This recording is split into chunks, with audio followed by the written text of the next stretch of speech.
Last time, we discussed Fick's law and how flux is related to the derivative of concentration with respect to the position x.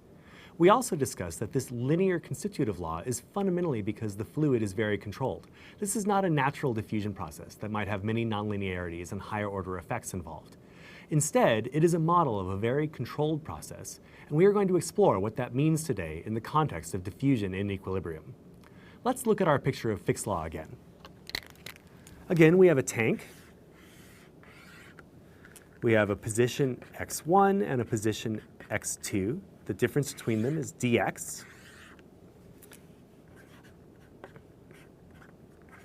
We have a tank and two positions in that tank, x1 and x2, that are very close to each other, separated by a distance dx. This dx is going to be small because eventually we're going to actually take the limit as dx goes to 0. By the assumption that the concentration is in equilibrium, that C of x is constant with respect to time, we know that the mass of chemical in the small volume between x1 and x2 is constant.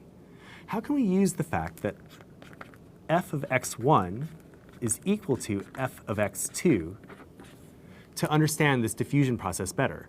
Moreover, how can we use that we know that f of x is equal to minus d dc of x dx times a? We just plug this formula into the equilibrium statement. Minus d dc of x1 dx has to be equal to minus d dc of x2 dx, where I've divided by a because a is on both sides.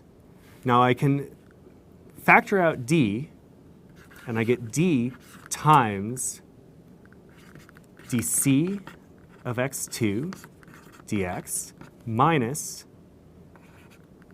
dc of x1 dx equal to 0. Now, since d is greater than 0 as well, we could divide by that as well. Moreover, now we can do something kind of tricky. We can divide both sides by dx, which is also positive. Really, this is a trick. There is no way you could guess to do this, but we will see later in lecture 16 that this step is actually pretty natural.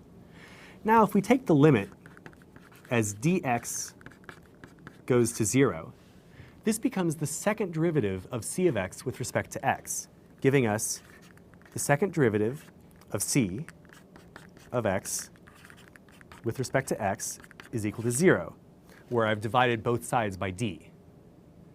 Now remember, this version of the diffusion equation does not include any reaction or accumulation and assumes equilibrium.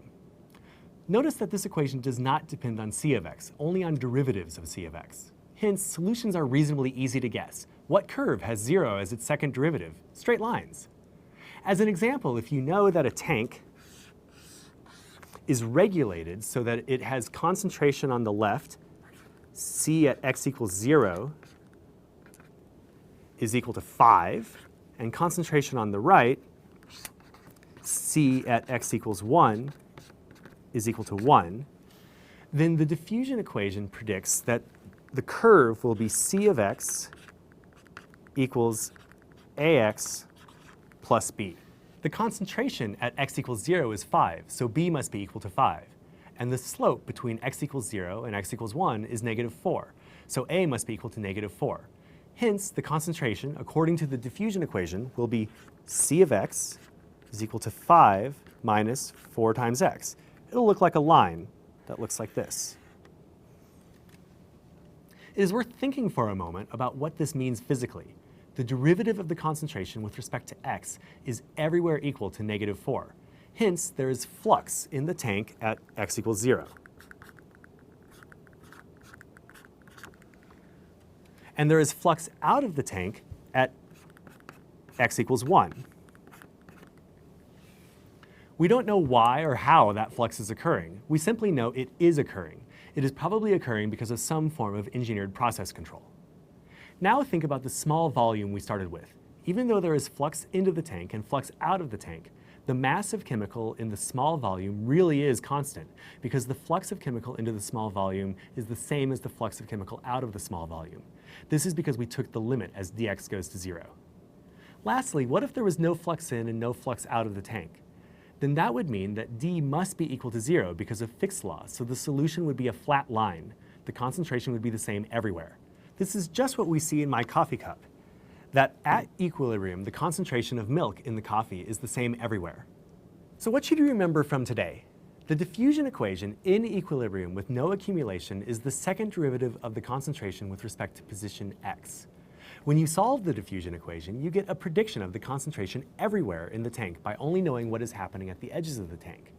Next time, we are going to talk about what happens when there is accumulation, where for some reason the chemical is accumulating or being taken out of the fluid everywhere.